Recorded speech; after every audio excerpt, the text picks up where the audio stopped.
ಎಲ್ರಿಗೂ ನಮಸ್ಕಾರ. ಕಳೆದ 5 ಸಂಚಿಕೆಗಳಲ್ಲಿ ನಾವು ಭಾರತೀಯ ಸಂವಿಧಾನದ ಪ್ರಮುಖ ವಿಷಯಗಳನ್ನ ತಿಳ್ಕೊಂಡಿದ್ದೀವಿ. ಇವತ್ತು ನಾವು ಮೂಲಭೂತ ಹಕ್ಕುಗಳು, ಮೂಲಭೂತ ಕರ್ತವ್ಯಗಳು ಮತ್ತು ರಾಜ್ಯದ ನೀತಿ ನಿರ್ದೇಶನ ತತ್ವಗಳು ವ್ಯತ್ಯಾಸ ಏನು ಅಂತ ತಿಳ್ಕೊಳ್ಳೋಣ. ಮೊದಲನೇದಾಗಿ ಸಂವಿಧಾನ ಏನು ಅಂತ ತಿಳ್ಕೊಂಡ್ವಿ. ತದನಂತರ ಸಂವಿಧಾನದ ಪೀಠಿಕೆ ಬಗ್ಗೆ ತಿಳ್ಕೊಂಡ್ವಿ. ಅದಾದ್ಮೇಲೆ ಮೂಲಭೂತ ಹಕ್ಕುಗಳ ಬಗ್ಗೆ ತಿಳ್ಕೊಂಡ್ವಿ, ಮೂಲಭೂತ ಕರ್ತವ್ಯಗಳ ಬಗ್ಗೆ ತಿಳ್ಕೊಂಡ್ವಿ ಮತ್ತು ರಾಜ್ಯದ ನೀತಿ ನಿರ್ದೇಶಕ ತತ್ವಗಳ ಬಗ್ಗೆ ತಿಳ್ಕೊಂಡಿದ್ವಿ. ಇವತ್ತು ನಾವು ಮೂಲಭೂತ ಹಕ್ಕುಗಳು, ಮೂಲಭೂತ ಕರ್ತವ್ಯಗಳು ಮತ್ತು ರಾಜ್ಯ ನೀತಿ ನಿರ್ದೇಶನ ತತ್ವಗಳು ಏನು ಅಂತ ತಿಳ್ಕೊಳ್ಳೋಣ. ಮೂಲಭೂತ ಹಕ್ಕುಗಳಂದ್ರೇನು? ಸಂವಿಧಾನವು ಪ್ರತಿಯೊಬ್ಬ ನಾಗರಿಕನ ಸ್ವತಂತ್ರ ಸಮಾನತೆ ಮತ್ತು ಗೌರವವನ್ನು ರಕ್ಷಿಸಲು ನೀಡಿರುವ ಹಕ್ಕುಗಳು. ಉದಾಹರಣೆಗೆ ಸಮಾನತೆಯ ಹಕ್ಕು, ಮಾತಿನ ಮತ್ತು ಅಭಿವ್ಯಕ್ತಿಯ ಸ್ವತಂತ್ರ, ಧರ್ಮದ ಸ್ವತಂತ್ರ, ಸಾಂಸ್ಕೃತಿಕ ಮತ್ತು ಶೈಕ್ಷಣಿಕ ಹಕ್ಕುಗಳು, ಸಂವಿಧಾನದ ಪರಿಹಾರದ ಹಕ್ಕು. ಇವುಗಳೆಲ್ಲವೂ ಮೂಲಭೂತ ಹಕ್ಕುಗಳ ಒಂದು ಭಾಗ. ಸರಳವಾಗಿ ಹೇಳೋದಾದ್ರೆ ಮೂಲಭೂತ ಹಕ್ಕುಗಳು ನಾಗರಿಕರನ್ನು ಸರ್ಕಾರದ ಅನ್ಯಾಯದಿಂದ ರಕ್ಷಿಸುತ್ತದೆ. ಎರಡನೇದು ಮೂಲಭೂತ ಕರ್ತವ್ಯಗಳು. ಮೂಲಭೂತ ಕರ್ತವ್ಯಗಳನ್ನ ನೋಡೋದಾದ್ರೆ, ಹಕ್ಕುಗಳನ್ನ ಕೊಟ್ಟ ನಂತರ ಸಂವಿಧಾನ ನಮಗೆ ಕೆಲವು ಜವಾಬ್ದಾರಿಗಳನ್ನು ನೀಡಿದೆ.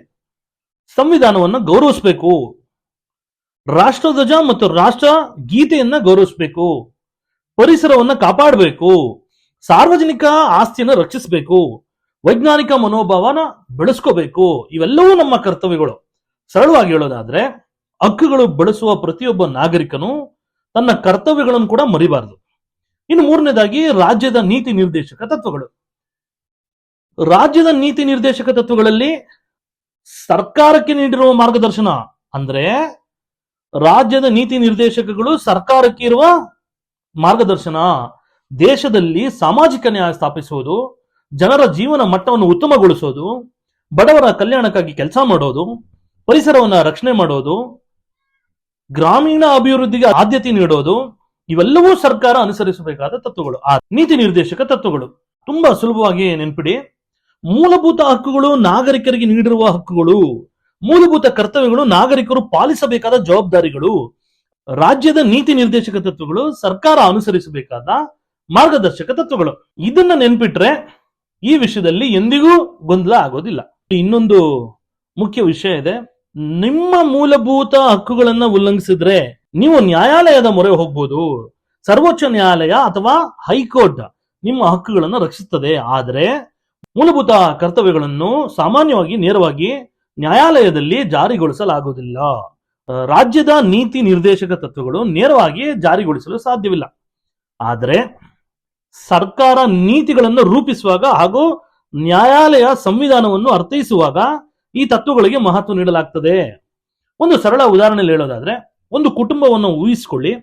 ಆ ಕುಟುಂಬದಲ್ಲಿ ಪ್ರತಿಯೊಬ್ಬ ಸದಸ್ಯನು ಕೇವಲ ಹಕ್ಕುಗಳಿರ್ತವೆ. ಆದರೆ ಅದೇ ಸಮಯದಲ್ಲಿ ಪ್ರತಿಯೊಬ್ಬರಿಗೂ ಕೆಲವು ಜವಾಬ್ದಾರಿಗಳು ಕೂಡ ಇರ್ತವೆ. ಇನ್ನು ಆ ಕುಟುಂಬವನ್ನು ಹೇಗೆ ಮುನ್ನಡೆಸಬೇಕು ಎಂಬುದಕ್ಕೆ ಮನೆಯ ಹಿರಿಯರು ಕೆಲವು ಮಾರ್ಗಸೂಚಿಗಳನ್ನ ರೂಪಿಸ್ತಾರೆ. ಇದೇ ರೀತಿ ದೇಶದಲ್ಲಿ ಹಕ್ಕುಗಳು ನಾಗರಿಕರಿಗೆ ಕರ್ತವ್ಯಗಳು, ನಾಗರಿಕರ ಜವಾಬ್ದಾರಿ, ಈ ನೀತಿ ನಿರ್ದೇಶಕ ತತ್ವಗಳು ಸರ್ಕಾರಕ್ಕೆ ಮಾರ್ಗದರ್ಶನ. ನೆನಪಿಡಬೇಕಾದ 3 ಸಾಲುಗಳು ಪರೀಕ್ಷೆಗೆ ಮಾತ್ರವಲ್ಲ, ಜೀವನಕ್ಕೂ ನೆನಪಿಡಿ.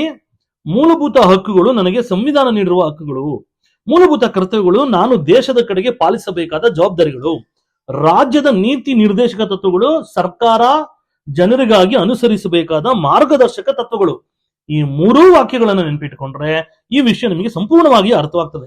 ಇನ್ನ ಕೊನೆಯ ಮಾತು ಸ್ನೇಹಿತರೆ, ಭಾರತೀಯ ಸಂವಿಧಾನ ಕೇವಲ ಹಕ್ಕುಗಳ ಬಗ್ಗೆ ಮಾತ್ರ ಮಾತನಾಡುವುದಿಲ್ಲ, ಅದು ಜವಾಬ್ದಾರಿಗಳ ಬಗ್ಗೆ ಕೂಡ ಮಾತನಾಡ್ತದೆ. ಅದು ಉತ್ತಮ ಆಡಳಿತ ಬಗ್ಗೆಯೂ ಮಾತನಾಡ್ತದೆ. ಇದಕ್ಕಾಗಿಯೇ ನಮ್ಮ ಸಂವಿಧಾನವನ್ನು ವಿಶ್ವದ ಅತ್ಯುತ್ತಮ ಸಂವಿಧಾನಗಳಲ್ಲಿ ಒಂದೆಂದು ಕರೆಯಲಾಗ್ತದೆ. ನೆನ್ಪಿಡಿ, ಹಕ್ಕುಗಳು ನಾಗರಿಕರನ್ನು ರಕ್ಷಿಸ್ತವೆ, ಕರ್ತವ್ಯಗಳು ನಾಗರಿಕರನ್ನು ಜವಾಬ್ದಾರಿಯುತವಾಗಿಸ್ತವೆ, ರಾಜ್ಯದ ನೀತಿ ನಿರ್ದೇಶಕ ತತ್ವಗಳು ಸರ್ಕಾರವನ್ನು ಜನರ ಕಲ್ಯಾಣದ ದಾರಿಯಲ್ಲಿ ಮುನ್ನಡೆಸ್ತದೆ. ಇದು ಭಾರತೀಯ ಸಂವಿಧಾನದ ನಿಜವಾದ ಶಕ್ತಿ. ಎಲ್ರಿಗೂ ಧನ್ಯವಾದಗಳು. ಇದೇ ರೀತಿ ನಮ್ಮ ಚಾನಲ್ನ ಅಪ್ಡೇಷನ್ಗೋಸ್ಕರ ನಮ್ಮ ಚಾನಲ್ನ ಫಾಲೋ ಮಾಡ್ಕೊಳ್ಳಿ. ತದನಂತರ ಯೂಟ್ಯೂಬ್ ಅಲ್ಲಿ ಸಬ್ಸ್ಕ್ರೈಬ್ ಮಾಡ್ಕೊಳ್ಳಿ. ಜೈ ಹಿಂದ್, ಜೈ ಕರ್ನಾಟಕ ಮಾತೆ, ಜೈ ಭಾರತಾಂಬೆ.